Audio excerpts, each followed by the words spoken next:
What is up, everybody? Coming to you from Lincoln, Nebraska, coming off another win, another episode of House Rules.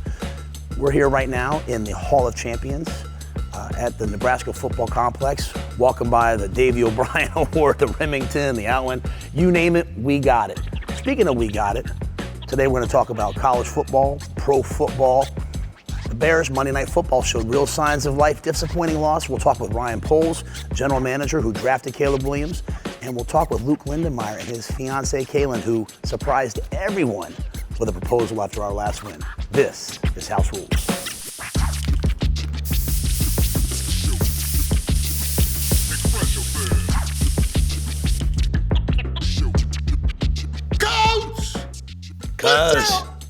What's up, man?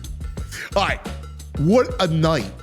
It was incredible. The home opener, for those of us that can only watch Memorial Stadium on TV, what's it like? What was that whole thing about? First of all, it was amazing. Absolutely amazing. From the time the buses get there, walking in through thousands and thousands of people, doing the tunnel walk and out to the stadium in front of another thousands of people. But I'll tell you, I had some of the best recruits in the country at the game. And I'm standing out there, we get out there 60 minutes, 45 minutes, whatever it is before the game, and guys are warming up. I told a couple of those guys, they've been everywhere. They've seen all these great environments. I said, look up there at that student section. Like, tell me somewhere else where every seat in the student section is full almost an hour before the game.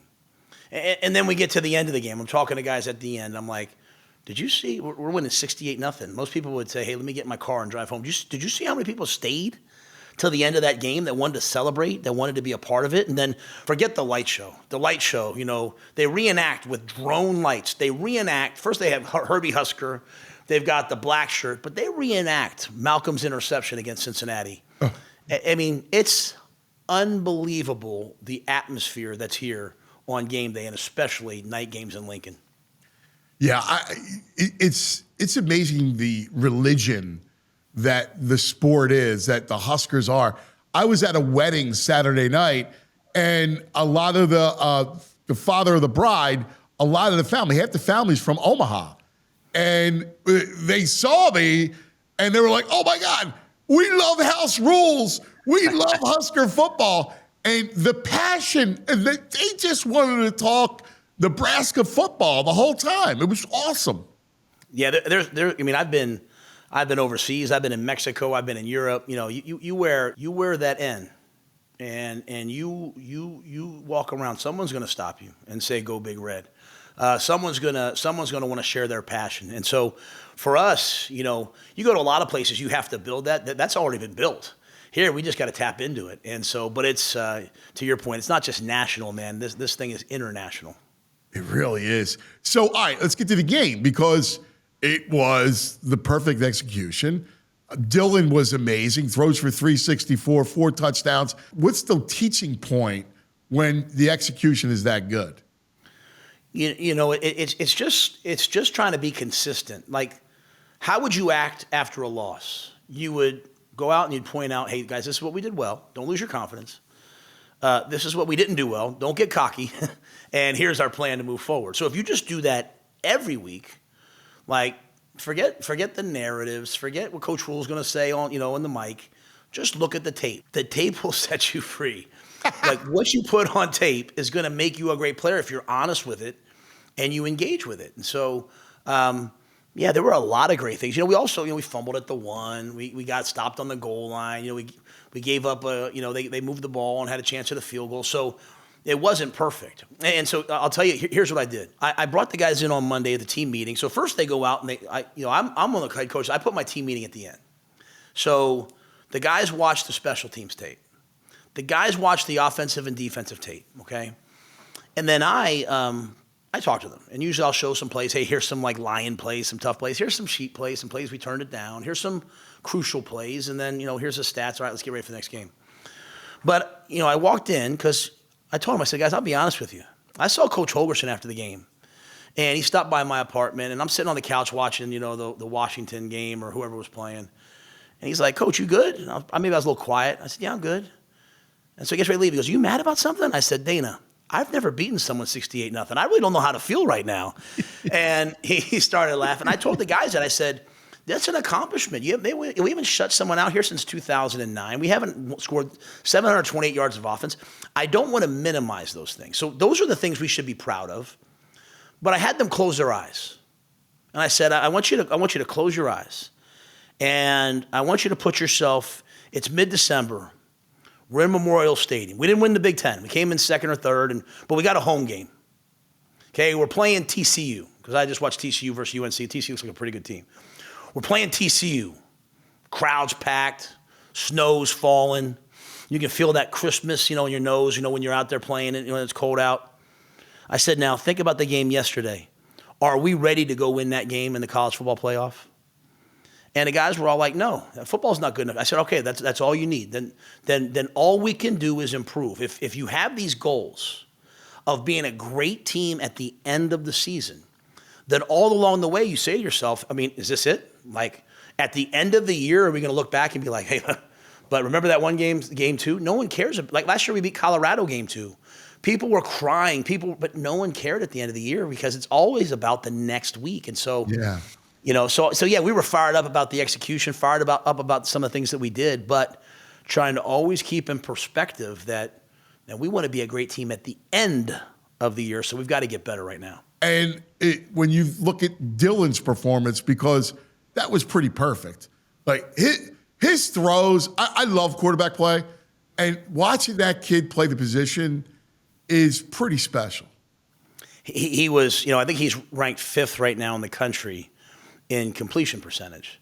And they're all good players, okay? You got Julian Sane, you got a bunch of really good players. But he's thrown the most passes, and that's not to minimize anybody else. It's just that we're putting the ball in his hands, letting him make lots of decisions, lots of checks, and he's doing it at a high level, and he's on game like 15. I think that was game, we played 13 last year. That was game 15 for him in college. He's not a senior, but it all comes from his preparation. What I will say, as I said after the game to the media, I said, hey, we all have to get used to the fact that, I don't want to see a bunch of wow plays. I don't want to see him roll right, roll left, throw the ball behind his back. He can do that. He can make those plays, but I want to see him stand in the pocket, make the right check, throw it on time, and play quarterback. But he threw a pass, a touchdown to Dane Key on the right side that not many guys can make this throw. Yeah. And credit to Dane for running his tail off and making a great catch. But, when it's needed, Dylan can make those types of plays. But what I love is him standing in the pocket, progression, going to 1 to 2 to 3. Because he completed the ball to 14 different players. What does that mean? That's not just a Dylan stat. That means 14 guys were where they were supposed to be. 14 guys got open. And that's, to me, a credit that we trust our, and I know TJ threw some of those too, but, at the end of the day, we completed balls to 14 guys. And so, we brought our backup quarterback in TJ, and he played lights out. So I'm really pleased with what Coach Holgerson and Coach Thomas, what they're doing at the quarterback position. I'm a much better head coach when I have a great quarterback. Was this a transition for you, knowing that, putting the responsibility in your quarterback's lap like that? We were at Temple and we played a true freshman in PJ Walker. PJ. And then watched him grow. I was going to bring it up to you. Yeah. I love PC. I'll be sitting there on a Wednesday night and I'll get a random text with a play called it, hey, you need to run this. He's a football junkie. I love PJ. Then I go to Baylor and we play Charlie Brewer, and he takes us to the championship game. So I've had these unbelievable experiences with these young players playing as true freshmen, developing, and by year 3, they have us in championship games. Here, Dylan's in year 2. And, it's just a different offense. We're just, Dana's doing some different things. But we believe that a quarterback should get you in the right play. We believe a quarterback should recognize what the defense is in. It's just some guys are playing checkers, and I think Dylan's playing chess. And that's no knock on anybody else. It's just our belief. And you know what? When you do that, there might be times where, maybe the quarterback does make a bad check or gets you in the wrong play, and you live with that. But what I love about Dylan is he holds himself so accountable. He doesn't want to be I got fooled guy. He's mad, man. He's mad when he gets fooled. And so I think that is what's allowing us to recruit so well at the quarterback position, because guys don't want to come in and just run some silly spread offense only. I don't mean that disrespectfully. They want to get under center and throw play action. They want to check plays. They want to make run checks. They want to do what they're going to do at the next level, and Dylan's just illustrating that at a high level. I got to tell you, that's what I love about where the game's at today, is that the kids, the players are so elevated. I'm in awe at some of these kids and how much they know at that age. No, you're right. And I think it's part of it is, the states that have spring ball. So the guys are playing year round. Then I think some of it is the proliferation of 7-on-7. So you're throwing and catching your ball skills year round. And then you have the trainers and you can go different places and get trained at a high level on your mechanics, on the game. But it's also the technology. When you and I played, like you got done, you went home, maybe you had a playbook. I can pick up my phone and watch any college game or any pro game that happened last weekend on Exos right now. Yep. So for guys like Dylan, for guys like Dane Key, for guys like Ja'Cory Barney, the guys that we have playing for us, and our guys on defense, they can watch every game of the opponent. They can go back 3 years. They're so advanced with their knowledge of football and how they're studying it that you're seeing the game, I think, elevate to a whole new level, especially in the passing game. I read a piece about Jaden Daniels, and he was working with the VR stuff. And it's funny, my little one is a quarterback, and the first thing I did was, dude, I want to get you this VR program, and he puts the headset on, and I want you to learn how to understand, get it, see what you see, go through, train your eyes. And that's what Jaden said. He said he trained his eyes, and he was doing it at this lightning fast speed. But it helps because you're training your eyes to kind of look at the pressure, see what you see, quick to train your brain. So Pat Stewart, who's our GM, was in the draft process with New England. And as they looked at Daniels, I think he said he played every game, because literally the program he uses is out of Italy. And it immerses you like in that stadium, in that environment. I think he said he played every game like 7 to 8 times. And so, we were one of the original ones. One of the original VR companies was Striver, came out of Stanford. And then Exos did it. And some of those companies have gone away. But WJ was using VR. He'd come in on the day of the game and put the goggles on and go through all the plays from practice on the virtual reality on the day of the game. He'd get 100 reps on the day of the game. I might have dropped back in practice and the first progression's open and thrown it. But they can put the headset on. They can see 1, and they can also see 2, and they can also see 3. And there's some great books. I think it's Dan Coyle. I could be wrong, but he wrote the Talent Code, and how you build skill. You build myelin, across your body that wires to your brain that makes you skilled. And if you visualize, it's not as powerful yet, but it is still powerful in terms of the way in which it builds skill. It's like doing it physically. So, to me, virtual reality, visualization, all these immersive type of technologies are ways in which we can build the cognitive aspect, but it also still builds your talent and builds your skill. When you win in a game like that, right, what's something, because we watch it on TV, like what's something that maybe we wouldn't have seen on television that you picked up?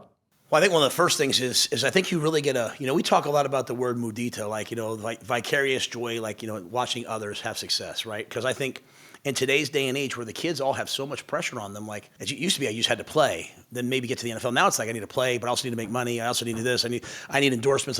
There's so much on them that can you really be happy and have joy when someone else has success?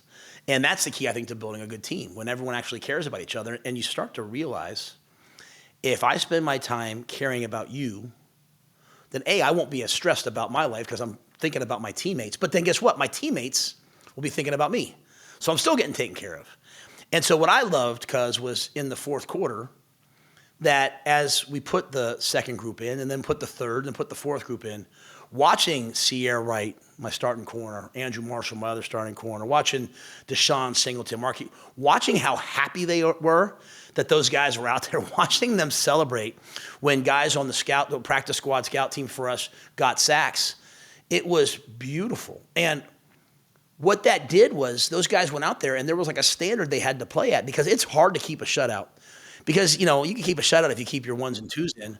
And Akron, to their credit, Joe Moorhead's a great coach. They didn't quit. They didn't pull their starters out. They kept playing. They got a whole season ahead of them. But what I loved was our 2s, our 3s, our 4s, everyone got in the game and they maintained the shutout. They continue to play. They continue to run the ball, strike. And I think that emphasizes the team component, the standard that we all have.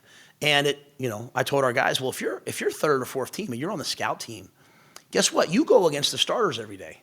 So you should be ready to get in the game.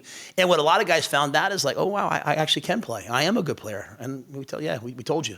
It's just maybe it isn't your time yet, but your time's coming. And so I was happy that all those kids got in and that they played to a high level when they did get in. That's awesome. Yeah, I mean, it's reinforcement. I belong, right? Like, hey, I'm in. I belong. Right. I think one of the most powerful words when you're coaching this generation, I'll say this to all the parents out there, all the coaches out there, and this is not mine. Jamar Mosey, who's on our staff, who's a great high school coach and now is working with us, he said it to the team. It's just the word yet.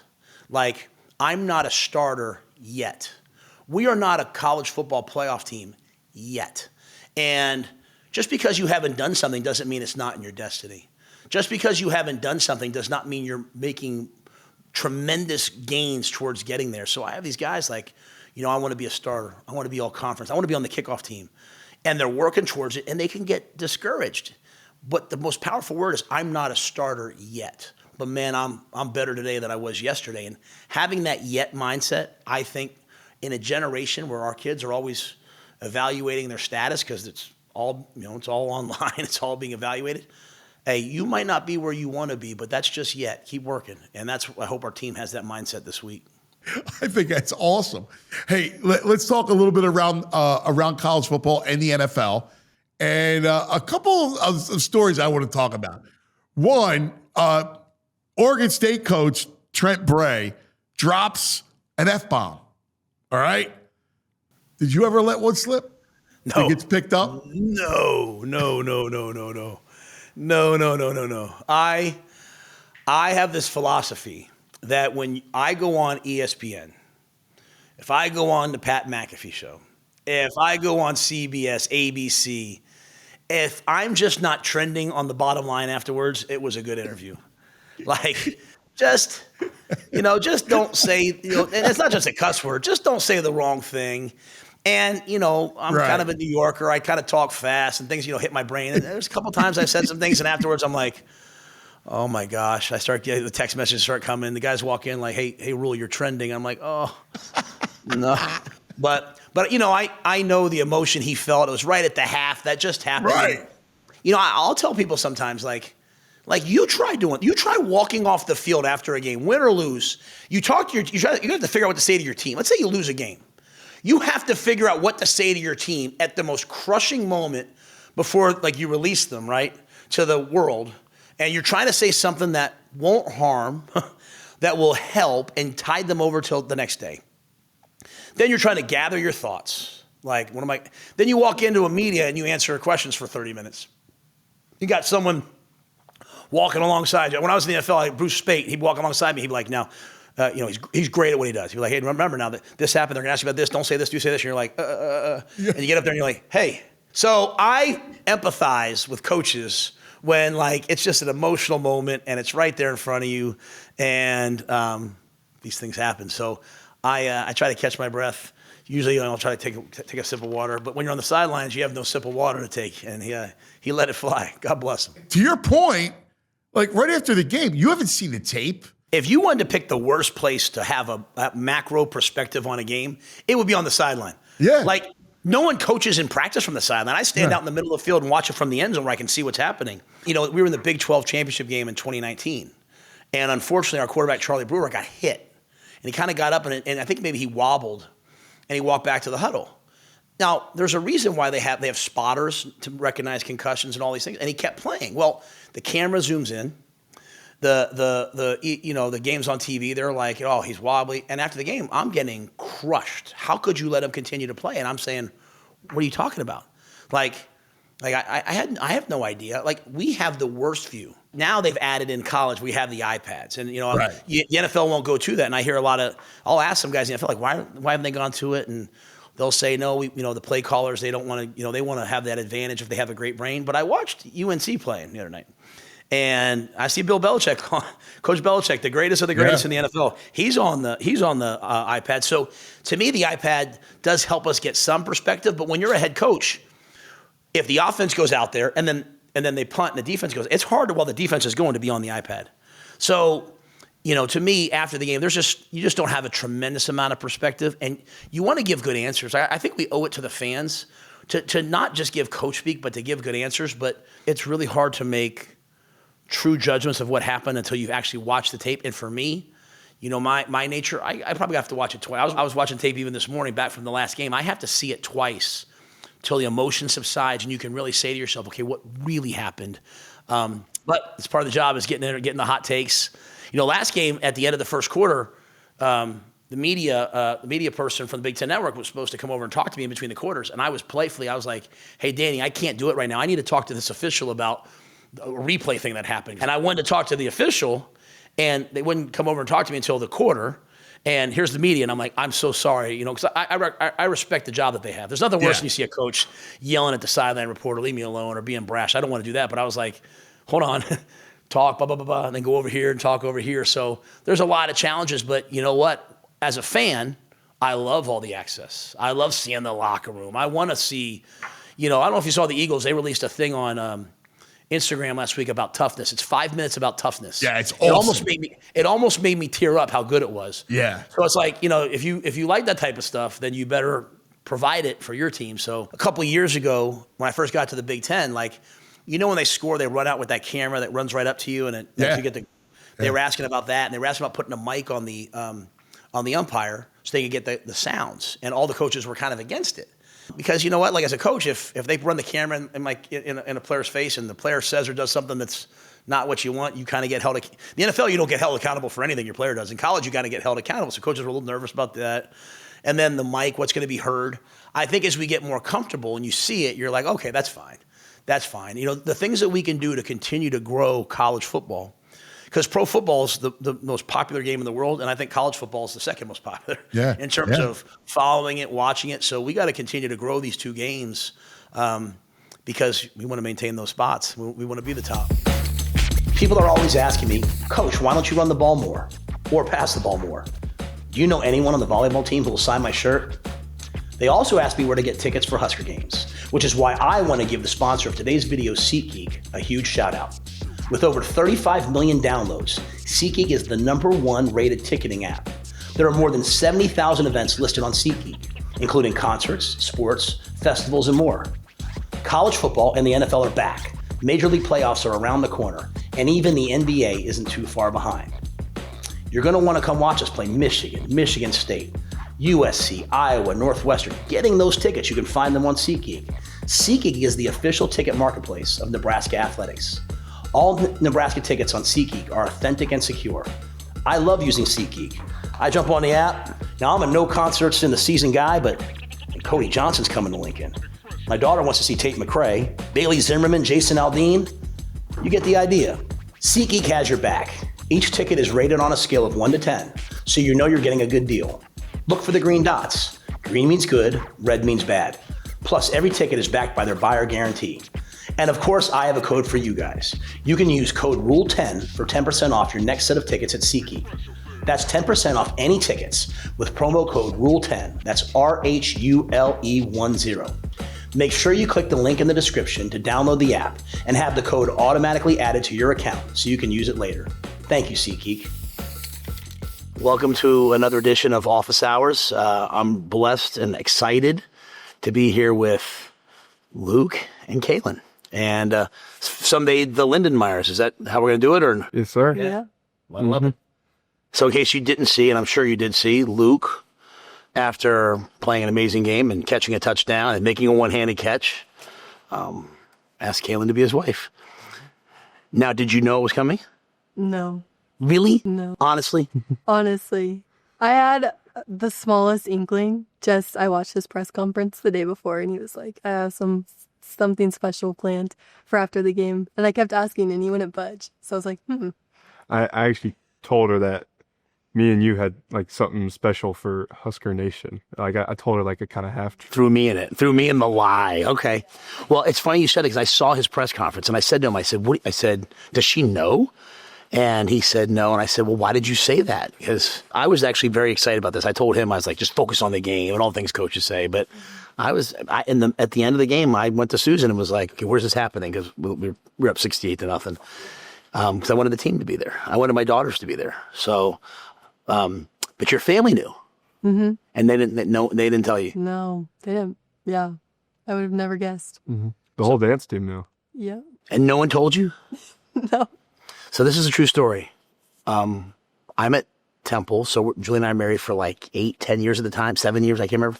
I flew her 4 best friends in from across the country, one from Louisiana, one from Atlanta, and we were playing on a Saturday, playing UConn, and I got dinner at Park, which was a nice restaurant, flew all her best friends in, put them in a hotel, and then sent them to Atlantic City the next night. I thought I did an amazing, and I didn't tell her. And when she didn't talk to me for like a week, and I was like, I thought I did this amazing thing. She's like, I don't like surprises. So do you like surprises? To a certain extent.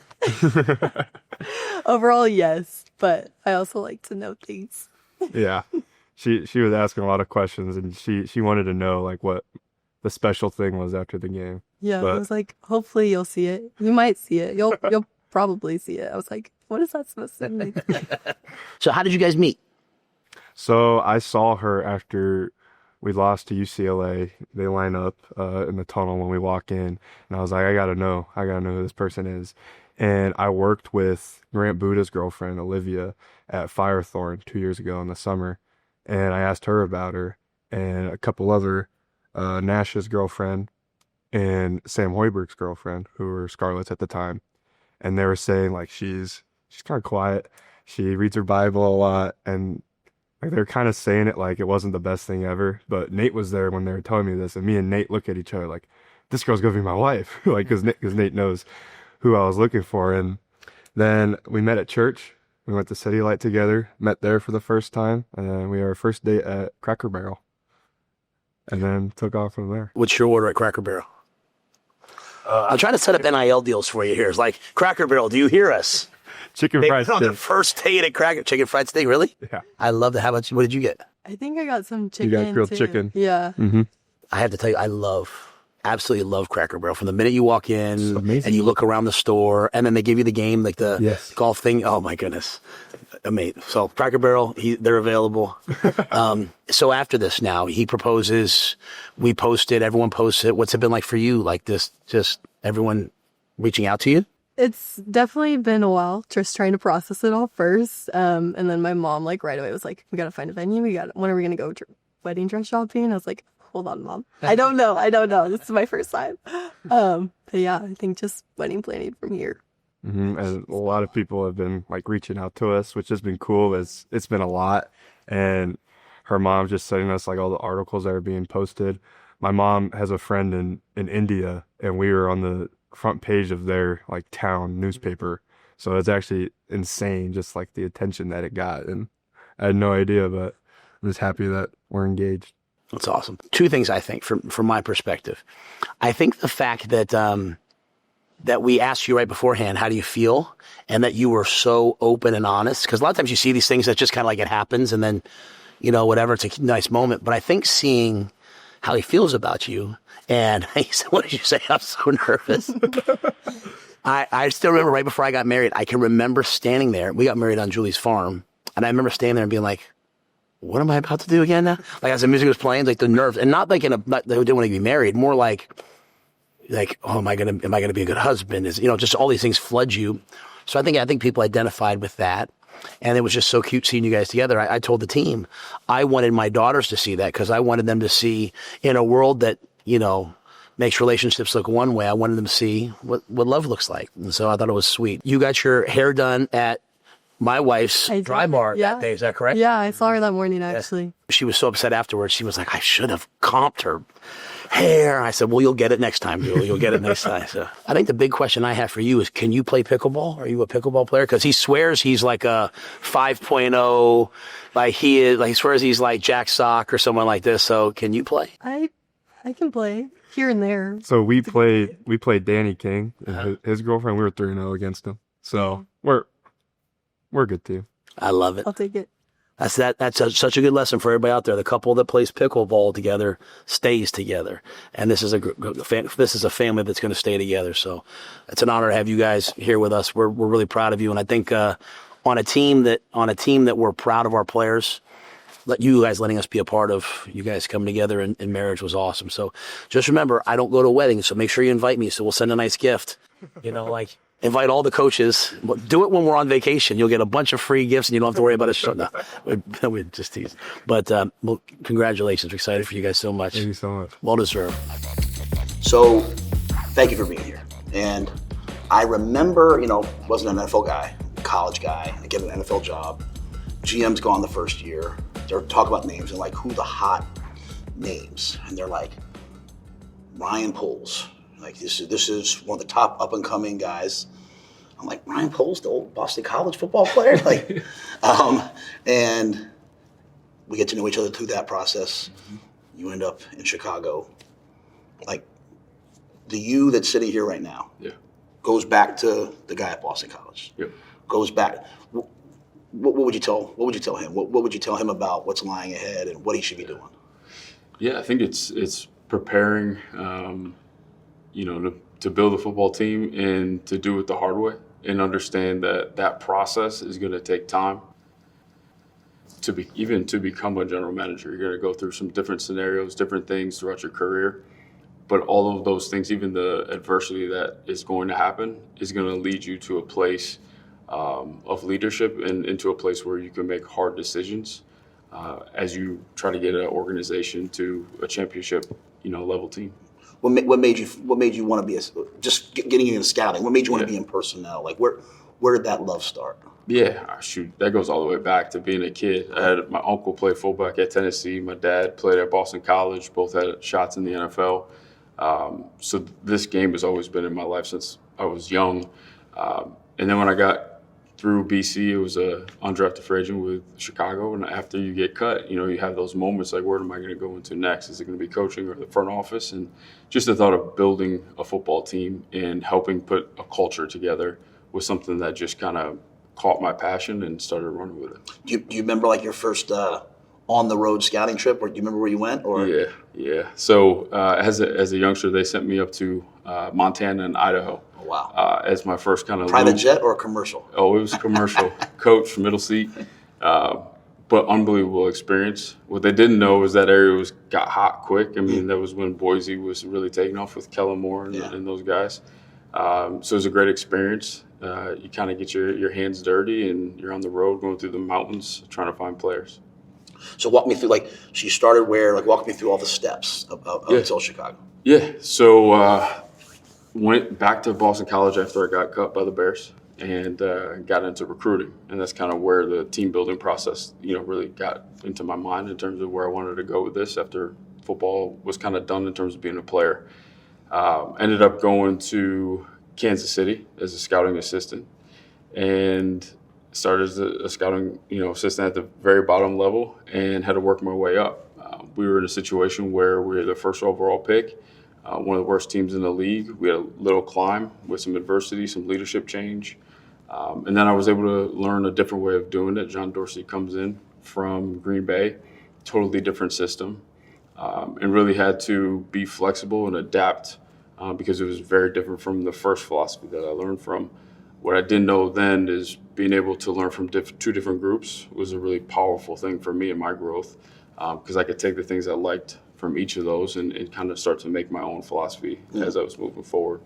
So got into college coordinator, and that part really brought the communication. I had to be the glue and kind of that central hub for all the scouts in our department. So I had to communicate clear, I had to be clear and concise. I had to give direction. But also allow them to do their job at a high level. Back in the day, we had to red ink all of their reports. Mm-hmm. So to do that to a scout that's been scouting for 10, 15 years, and I just got into the business is a thing you're going to have to work on your communication. So they don't see it as anything threatening. You got to build those relationships on the front end too. So that part was critical. I really got the process down through that job. Then to the college director was the next step, and then built to director of player personnel. And that's when we really took off as an organization and got to be a Super Bowl caliber team. Love that. Yeah. In my career, I look back, played for Joe Paterno, worked for Tom Coughlin. Yep. Steve Adazio was really influential in my life. Al Golden taught me, all these people that taught me along the way. Mm-hmm. There's also some people who gave me big time opportunities, who are one or two of the people along this way that either changed your career path by giving you an opportunity, who changed your career path or sped it up by teaching you something? Like, who are the difference makers in your life? If I would go back to post-playing, one of your guys, Mike Saravo, he was a recruiting coordinator at Boston College. That was my first job back in the office.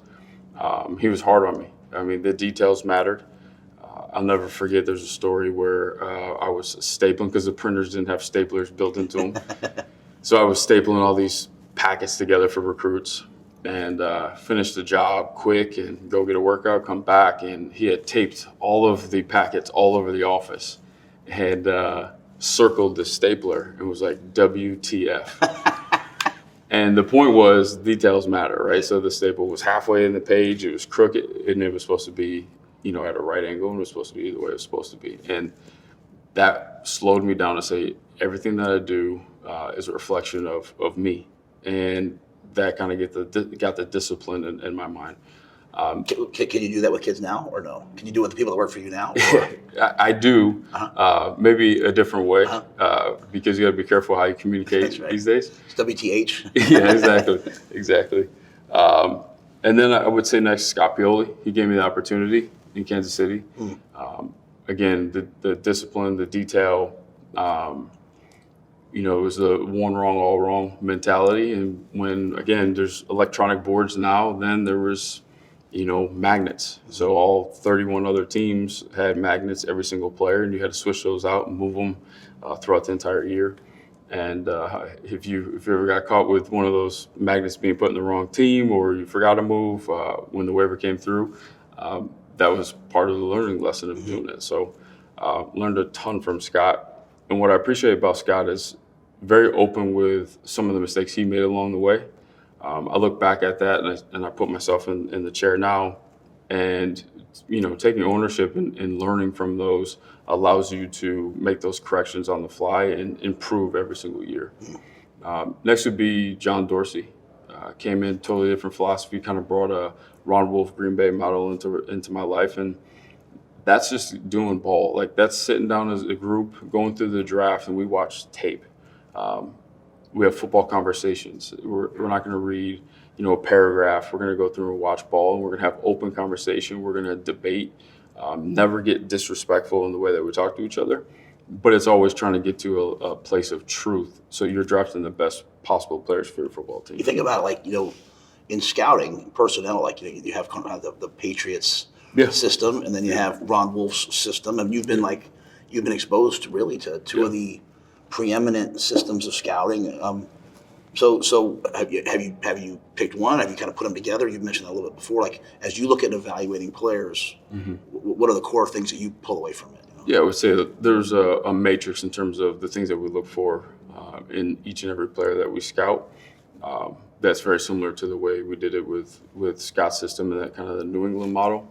How we watch film, how we get to the final board or the final decisions, very much is the way that what John brought into my world. So you said one wrong, all wrong. You talked about watching film together though on this other side. Yeah. So you make the pick. You first round pick, 7th round pick. You pick Caleb Williams. You pick whoever you pick.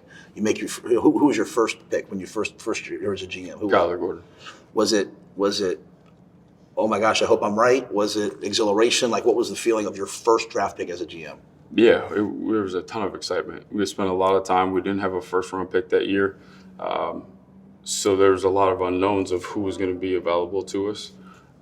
We had a really good debate. We spent a lot of time with the coaches to make sure we were seeing things the same way and there's alignment. Because I never want to bring a player in that our coaches don't see their upside, because a lot of times that doesn't work out very well. They're the ones who have to spend the most time with the player and get them in a position to be successful. So when it came to be, it was an awesome feeling, and then now it feels like just yesterday, and then now we just extended them recently. So that was a really cool process to go through. It's so different, because for me, my first draft was me in a coat and tie in my house on COVID, with like three things, and so you make the pick, and then there's you watch the draft, everyone's hugging, hey, great job, high five, and it was like me looking at Julie like, hey, I think we did it. So do you still find the same joy in not just even the picks, but the process? Like, what's your favorite part of getting ready for the draft? Yeah, I would say spending time with the players. You watch tape, you get the background, a lot of different opinions coming in. I still think the human element of sitting down with somebody else, looking them in the eye and having a conversation allows you to have that connection and kind of just feel the person, and then validate the things that you've heard about them. You know the answers to most of the questions you're going to ask, and just how do they give you that response. And when those things add up and you feel like you're on top of it, you can move with conviction. So I think that last final piece is definitely meeting with them. Now you got to be careful because I do think special personalities can get you down the wrong path as well. We still got to have a player that can produce and be a really good football player. And sometimes guys present themselves, differently. So you have to be aware of that. But I love the human element in the relationship part of it. I love that. Yeah. So you're sitting here now. You've got years. You've got experience. As you look ahead, what are the next steps for you and for your team, for for where you guys are headed? Yeah, it's to really get over this hump, and I look at it as belief in the system, belief in each other, because we have all the pieces there. To get over the hump, we just got to play together, play a disciplined brand of football, and it comes down to the quarterback in the NFL. So can we support Caleb and get him where he needs to be? We know that there's going to be bumps in the road. We know that there's going to be adversity. But I know that with the right type of guys around him and in our organization, and we have an unbelievable coaching staff, if we're all pulling in the same direction, we can get where we need to be. You say it all comes down to the quarterback, and you look at Tom Brady. I mean, there's really no other sport when you think about it that Right. Brady was 44, 45. He's still the best player in the game, or one of the best players in the game at the time. No other sport are you still great at 44. Like there's Right. not 44-year-old center fielders, not 44-year-old Right. tennis players really. Yeah. But he sat when he first got to New England, right? Mm-hmm. You look at Breeze. He had the adversity he had early on. You look at Peyton Manning. Yep. He throws interceptions in those first, second year. Whatever, going back to those stories, we don't have as much patience now for those things. Yep. But is that club's fault? Has football changed? Is that just where do you see it? What does a young quarterback need to become like a generational type player? Yeah, I think everybody needs this as a general manager, a head coach. And I've done a lot of reflecting over the last few years and really this last year. How can we support each other? I think a great GM needs a really good assistant GM and a really good cap person to make sure that they're in line, that tell them the truth, that say, you're off on this. Maybe we should rethink this. I think a head coach, if it's a first-time head coach, should have someone on staff that's been a head coach before to say, hey, if you head down this path, like I've been down that path before, let me help you out. The same thing with the quarterback. I think there's got to be truth tellers around him to make sure that he can really develop as fast as possible. I think everyone's journey is a little bit different. I think there's some guys where it definitely benefits, or even for the club, it benefits to sit for a year. I don't think any one situation is the same as the other. So I think if you support that player the best you possibly can, you're honest and you have good, transparency to get them to where they need to be. Because sometimes we've got to speed up that development to get them where they need to go. But I think you need to lean into some of the failure too, because I think there's a lot of learning that comes from that as well. But that takes mental toughness and physical toughness to kind of get through that learning period. Obviously, went to Boston College, that world, but now you're in Chicago. Mm-hmm. What's the best pizza place? Like, what's your favorite? What's your favorite Chicago pizza? I mean, I go there. I'm overwhelmed with choices. What are you doing? Yeah, it's terrible. I don't eat that much pizza, which is. I wish I had that discipline. I know. But yeah, there's not one specific pizza we go to. I love it. I have to tell you, like during COVID, because you were home every day, and my family's gluten free. Mm-hmm. Not me, but all my family is celiac. We order Lou Malnati's from Chicago and have it flown down because they have a gluten free crust. And I mean, COVID, we lost track of time and space. Yeah. I think we probably kept them afloat during that time. So you should, if you have pizza night, you might want to give it a shot. That's my son's favorite. Lou Malnati's. Yeah. Well, thank you very much, man. It's an honor to have you here, and I love what you're doing. Go Bears, the Bears. The Bears. Yeah. Thanks, man. Thanks, brother. Yep. All right, time now, because we have a Renaissance man. All right, you are Anything but football. And here's what I'm going to ask you. This is the most nervous part of my week. I want to make sure everyone knows. They don't tell me ahead of time, like, hey, this is what we're going to do and anything, but I don't have any idea what you're going to say right now. I got to ask you, do you really know a lot about hip-hop? All right? Especially, being from New York during the heyday hip-hop, but do you really know hip-hop? Like, I know, 80s, 90s, and 2000s hip-hop. Like, what our team listens to now. If I walk out in the weight room, and I have the weight room, okay, there's no players lifting. In the morning, if it's in the morning, I go gospel hour from 6:30 to 7:30, right? I think I need that in my life. Yeah. But if it's in the afternoon, it's a combination of country, real country, and 90s hip hop. It's the greatest mix you've ever seen. So it might go from the Turnpike Troubadours to the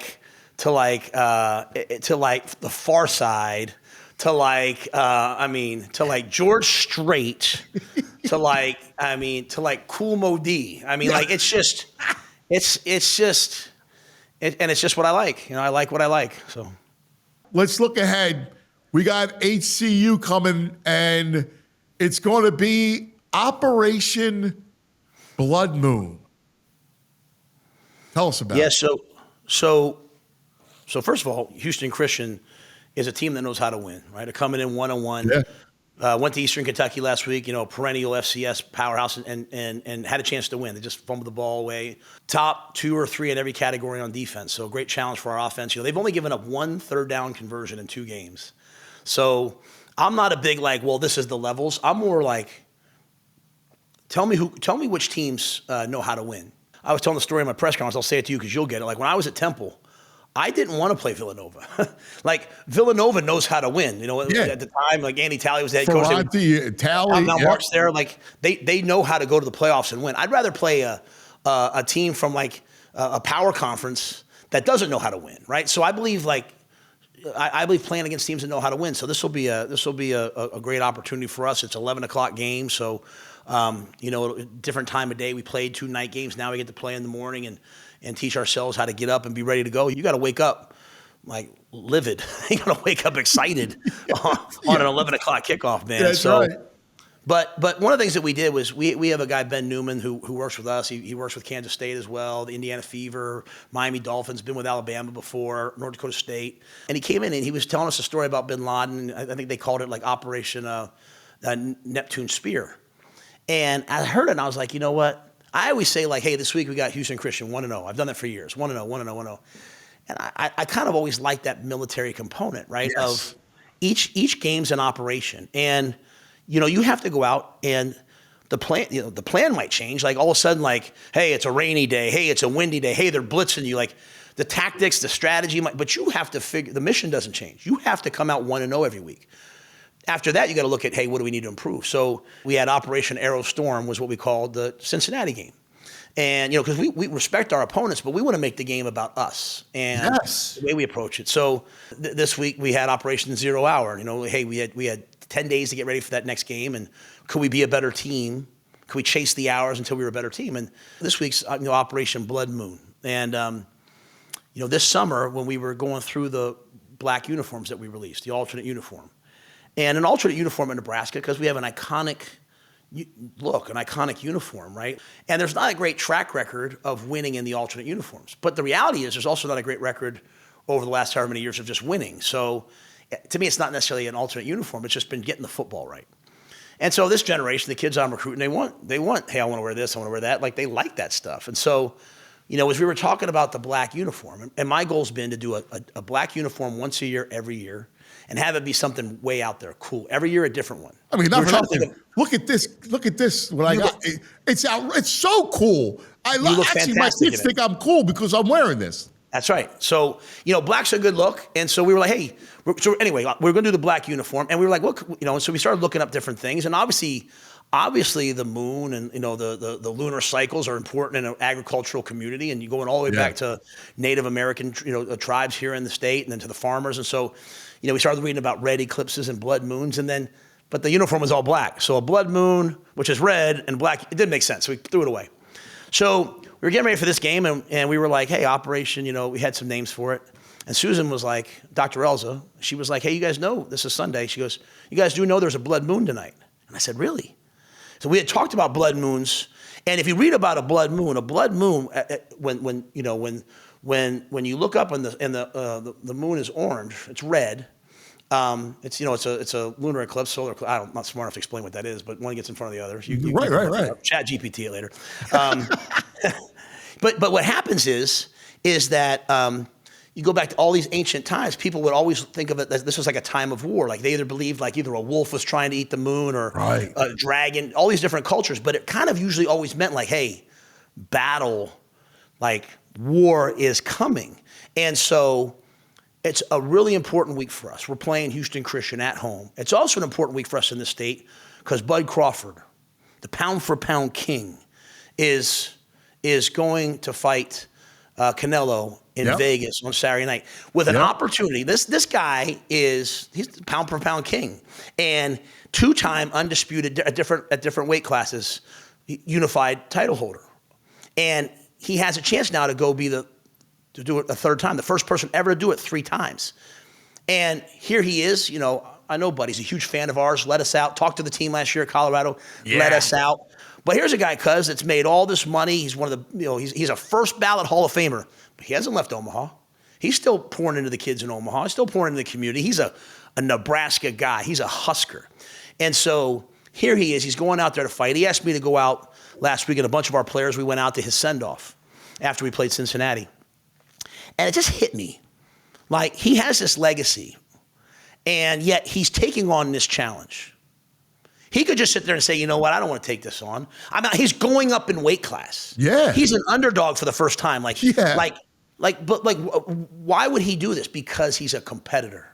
Because he's a warrior. And a warrior lives to fight. And so when I started thinking about the fact that Bud is fighting on Saturday night and how much he means to our team, but also the message he's sending to our team, it's not about what people say about you. It's did you take on the challenge or not? Did you test yourself or not on Saturday?